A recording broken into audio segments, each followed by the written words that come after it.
தசை பார்த்த கிருவம்.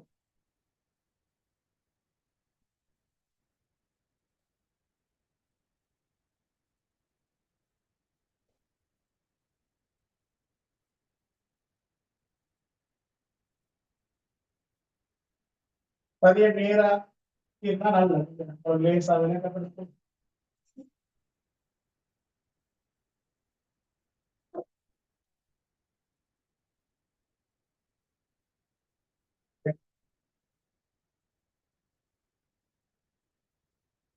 பாருங்க, இதுல நாங்க தசை பாத்திர கட்டமைப்பு பார்த்துட்டோம். இப்ப நான் அந்த விஷயத்தை தான் விளங்கப்படுத்த போறேன். நான் சொல்லித்தான் விட்டேன்.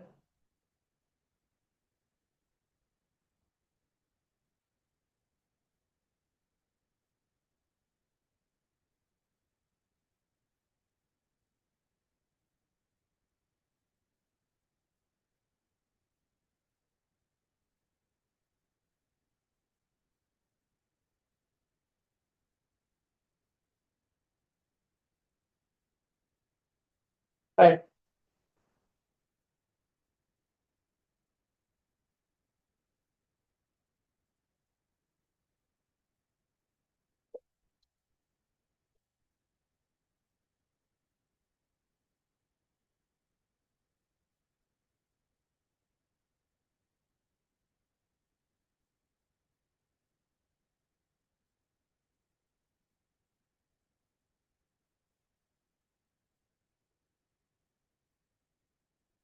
பாருங்க, இப்ப இது தசை பார்த்து இதுக்குள்ள நான் காட்ட போறது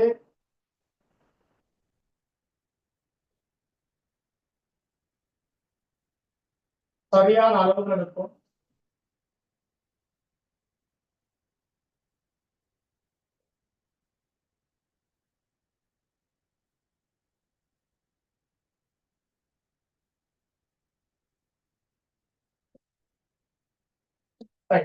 மெல்லிய இலைகள் தடித்த இலைகள் சம்பந்தமா பார்த்திருக்கோம் ஏற்கனவே. நான் இதை வச்சு ஒரு கேள்வி கேட்க போறேன்னா, இந்த பகுதியில் நமக்கு தெரியும் இது Z கோடு, இது Z கோடு, இது Z கோடு. Z கோடு இடைப்பட்ட பகுதி தான் நாங்கள் தந்தோம் தசை பாத்துன்னு சொல்லியிருந்தோம். தசை பாத்து.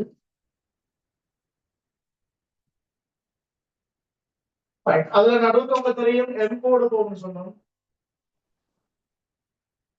சரி, மத்திய லைன்.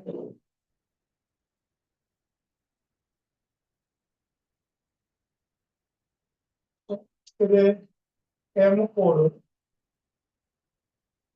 நான் சொன்னோம் இல்ல, மூன்று பகுதியான பிரதேசங்களா சொல்லலாம். வந்து இந்த இடத்துல சரியா இந்த ஏரியாவுக்கு பாருங்க, இந்த ஏரியாவுக்குள்ள சரியா எக்டி நிலை மட்டும் இருக்குது. இந்த ஏரியாவுக்குள்ள சரியா எக்டி நிலை மட்டும் இருக்குது. எக்டி நிலை உள்ள மட்டும் பிரதேசம் சரியா பாத்தீங்கன்னா இந்த ஏரியாவுக்குள்ள பாருங்க, இந்த ஏரியாவுக்குள்ள சரியா இந்த ஏரியாவுக்குள்ள பாத்தீங்கன்னா மயோசி நிலை மட்டும் இருக்குது, தடித்த இலை. இந்த இடைப்பட்ட பகுதியை பாத்தீங்கன்னு சொன்னால் ரெண்டும் மேற்பொருந்துகின்ற வேறுகின்ற பிரதேசம் இருக்கு, ஆக்டின் மயோசின். இந்த பிரதேசம் ஏக நாற்பத்தம் இல்ல எக்ஸ் நிறுத்தம் எக்ஸ் ஒய் ஒய் இந்த ஏரியா Z எடுத்தோம். இந்த பகுதிக்குள்ள இந்த ஏரியா Z எடுத்தோம். இது M லைன் போகுது, இந்த ஏரியாவுல Z. சரி, XYZ என்ன தெரியுதா நான் சொன்னேன் உங்கள்கிட்ட விளையினா? வேண்ட கேள்வி என்னென்றால், தசை சுருக்கத்தின் போது தசை சுருக்கத்தின் போது தசை சுருக்கத்தின் போது பாருங்க, நான் சொல்ற பகுதிக்கு என்ன நடக்கும் என்று சொல்லுங்க. நான் சொல்லக்கூடிய பகுதிக்கு என்ன நடக்கும் என்று. சரியா? நான் சில விஷயங்கள் தாரேன் என்ன நடக்கும் என்று. கொண்டு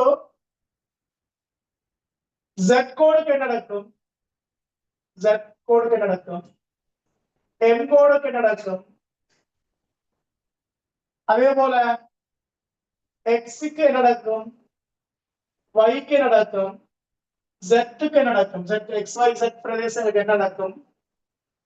அடுத்தது மயோசின் இலைக்கு நடக்கும்,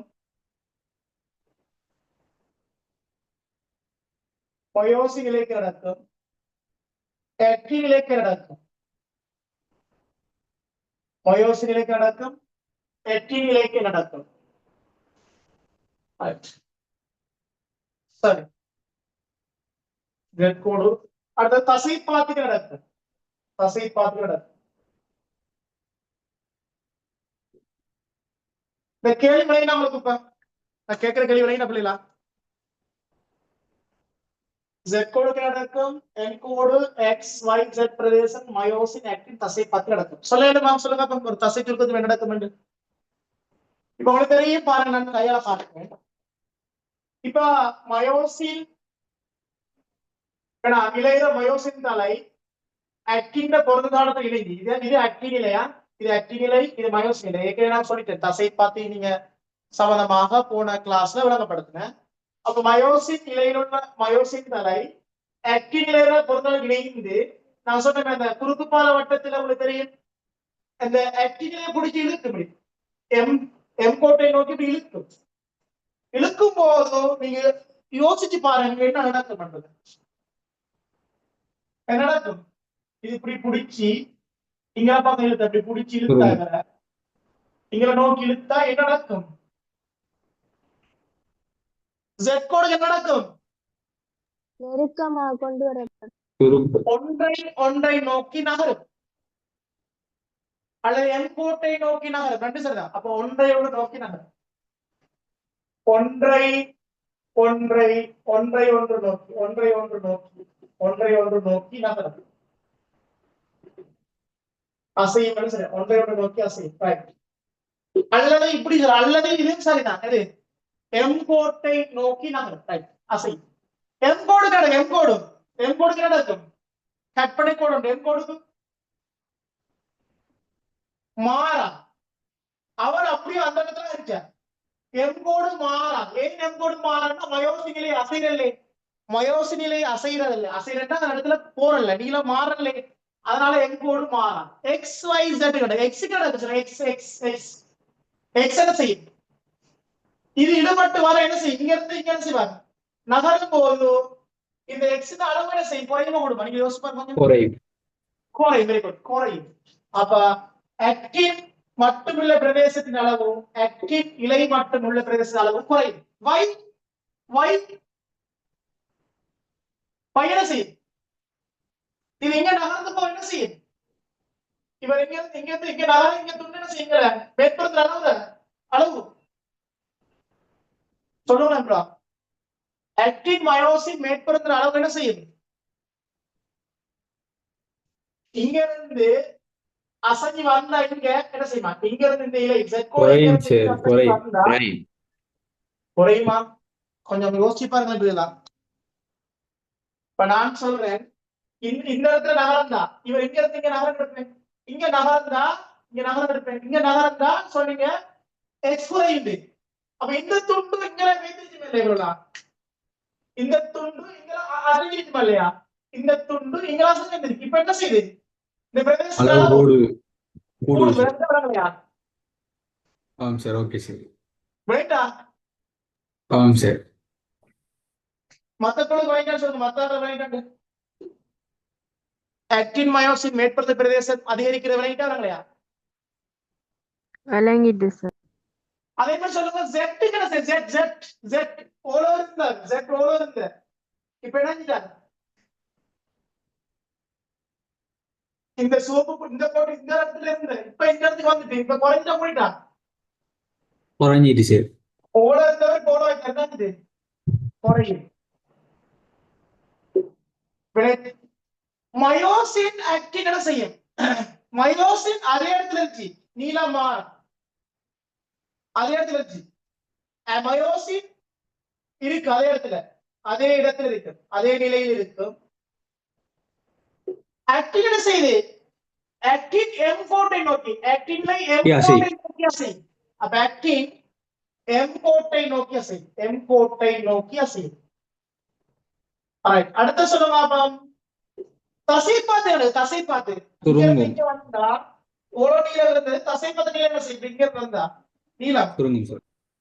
குறையுதா? குறையும். குறையும். சொல்லுங்க பிள்ளைகளா, இது விளையிட்டா நம்ம விளங்கிட்டு சார். நேரத்துல கிளியரா இருந்தா இப்ப கிளியரா இருக்கா? இப்போ கிளியர் சார். மத்த பிள்ளை மத்த ஒண்ணும் சொல்லலே. கேர்ள்ஸ் பார்ட்டி விளங்கிட்டா விளங்கல சொல்லுங்கம்மா.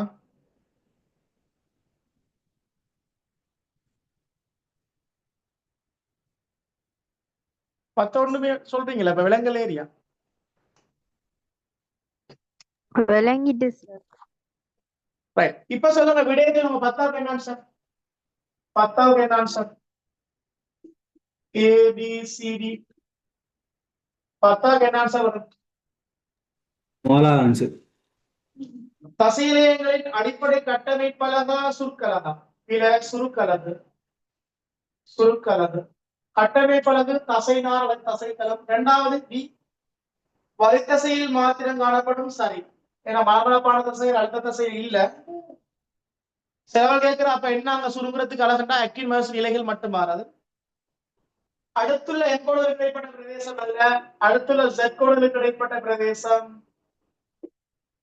அடுத்தது இவற்றில் காணப்படும் மெல்லிய இலையானது ஜெட்கோடு இணைக்கப்பட்டது. மெல்லிய இலை இந்த இது கருப்பு. இந்த மெல்லிய இலை ஜெட்கோடு இணைக்கப்பட்டிருக்கு குறுக்காக. சரி, இதன் போது மயோசின் தலை அக்கிலிருந்து விடுபட நான் போன கிளாஸ்ல பார்த்திருந்தோம். நாங்க அந்த குறுக்கு பால வட்டத்துல விடுபடுறதுக்கு ஏடிபி சக்தி தேவையா ஏடிபி தேவையா? விடுபடுறதுக்கு சக்தி ஏடிபியா? ஏடிபி சக்தியா வெறும் ஏடிபியா? வெறும் ஏடிபி. வெறும் ஏடிபி. வெறும் புதிய ஏடிபி ஒன்று மட்டும்தான் சக்தி தேவை. வெறும் ஏடிபி தான், சக்தி அவசியம் இல்லை. ஏடிபி சக்தின்றது இல்லை. தலை மயோசின் தலை உயர் சக்திகளை அடையிறதுக்கு தான் ஏடிபி தேவை, விடுபடுறதுக்கு தேவையில்லை. ஆகவே கேள்வியில சரியான அமைப்பு வருது பியும் டியும். சோ பிடின்றது 5வது ஆன்சர். சரி, இப்ப சொல்லுங்க அப்ப வேண்டிய கிளாஸ் உங்களுக்கு கிளியரா இருக்கு? ஆம் sir, clear sir. Right, okay. இப்ப என்ன செய்யும் ஜெனடிக்ஸ் தோங்குற இது ஒன்று இருக்குது. என்ன செஞ்சுக்கலாம் பிள்ளைல? நாளைக்கு ஒரு எம்சிக்யூ பேப்பர் அல்லது ஸ்ட்ரக்சர் பேப்பர் எதை செய்வோம்? நாளைக்கு ஒன்றை முடிச்சிட்டு செய்வோம் சார். ஆல்ரெடி செய்யலாம். இல்ல, இன்னொரு பேப்பர் செய்வோம் சார். இன்னொரு பேப்பர் அப்ப நாளைக்கு செய்வோம் எம்சி கொண்டு. ஓம் சார், எம்சிக்கு ஒன்று செஞ்சுட்டு போவோம் சார். ரைட், அப்ப இந்த நாளைக்கு செஞ்சுட்டு இப்ப நாங்க பார்ப்போம். 1ஆம் தேதி ஸ்டார்ட் பண்ற மாதிரி பார்ப்பேன் இல்லையா? சரியா வரும் 1ஆம் தேதி. 1ஆம் தேதி ஜெனடிக்ஸ் ஸ்டார்ட் பண்ணும். ஜெனடிக்ஸ் நான் உள்ள அவங்களோட அந்த முக்கியமா பகுதி இருக்கிற ஜெனடிக்ஸ்ல உங்களுக்கு மெண்டலின் அவங்களுக்கு பிறப்புரிமை கலை சொற்கள் தொடர்பான இருக்குது. அதே மாதிரி மெண்டலின் முதலாவிதி 2ஆம் விதிகள் சோதனை கலப்பு தொடர்பானது. அது மனிதனின் மெண்டலி என்ற இயல்புகள் வரும். அடுத்தது வம்சாவளி அட்டவணை. அடுத்தது மெண்டலியமற்ற பாரம்பரியம். அதுக்குள்ளே 10 இருக்குது இல்லையா? 10ல நிறைவில் ஆட்சி, இணையாட்சி, பல்வேறு தலைமுறை உரிமை, மீராட்சி, ஆட்சியான மீராட்சி, பிரிவான மீராட்சி இருக்கு மீராட்சியில. அதே போல பல்பரம்பரை தலைமுறை உரிமை, பரம்பரை இணைப்பு. அடுத்தது மனிதனின் இலிங்க நிர்ணயம், மனிதன் இலிங்க இயல்புகள், பல்திருப்பன்மை, அதிசனவியல். அதுக்கு பிறகு ஹார்டி வெயின்வெக் சமநிலை. அதுக்கு பிறகு வரும் இனவிருத்தி தொழில்நுட்பங்கள். இனவிருத்தி தொழில்நுட்பங்கள்ல நாங்க படிக்க வேண்டியிருக்குது. ஒன்று செயற்கை தேர்வு, 2வது உள்ளக விருத்தி, வெளியக விருத்தி. அது இன்னொன்று கலப்பின விருத்தியாக்கம். அடுத்த இனங்களுக்கு இடையிலான கலப்பு. அதுக்கு பிறகு இனவிருத்தி தொழில்நுட்பத்தில் பிறப்புரிமை தத்துவங்கள்ல பன்மடிய நிலை, விகாரத்துக்குரிய இனவிருத்தி, அதே போல பிறப்புரிமைக்குரிய திரிப்புகள். கடைசியாக இனவிருத்தி தொழில்நுட்பத்துல வர அனுகூலங்கள், பிரதிகூலங்கள். இதுதான் ஜெனடிக்ஸ்ல கூட முக்கியமான பகுதி. அவ்வளோத்தையும் நாங்கள் படிக்க வேண்டியிருக்குது. பார்ப்போம். சரிதானே பிள்ளைகளா? ஆம் sir, thank you sir. Right, okay, முடிச்சுக்கலாம். அஸ்ஸலாமு அலைக்கும். Good night.